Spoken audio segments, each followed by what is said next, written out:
السلام علیکم ورحمۃ اللہ وبرکاتہ۔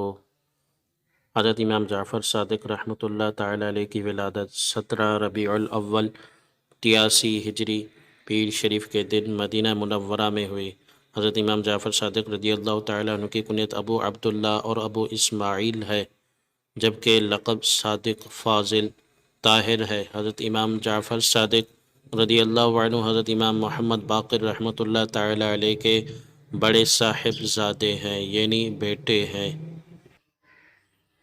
حضرت امام جعفر صادق رضی اللہ عنہ کی والدہ محترمہ کا نام حضرت سیدتنا ام فروہ ہے، جو کہ امیر المومنین حضرت ابو بکر صدیق رضی اللہ تعالی عنہ کی پوتی ہے، جبکہ آپ کے والد گرامی کا نام مبارک حضرت امام محمد باقر ہے، جو امام زین العابدین کے بیٹے ہیں۔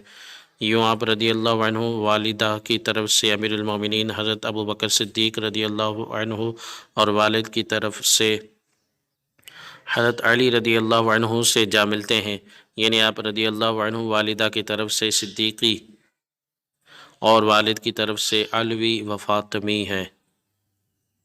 شرح العقائد۔ حضرت امام جعفر صادق رضی اللہ عنہ کو 68 برس کی عمر میں رجب المرجب 148 ہجری کو کسی بد نصیب نے زہر دیا، جو ان کی شہادت کا سبب بنا۔ حضرت امام جعفر صادق رضی اللہ عنہ کا مزار اقدس جنت البقیع والد محترم حضرت امام محمد باقر رحمۃ اللہ تعالی علیہ کے پہلو میں ہے۔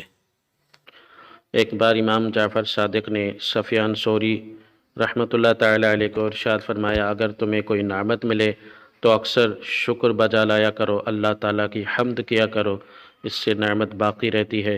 اگر رزق میں تنگی محسوس کرو تو کثرت سے استغفار پڑھا کرو، انشاءاللہ رزق میں تنگی دور ہو جائے گی۔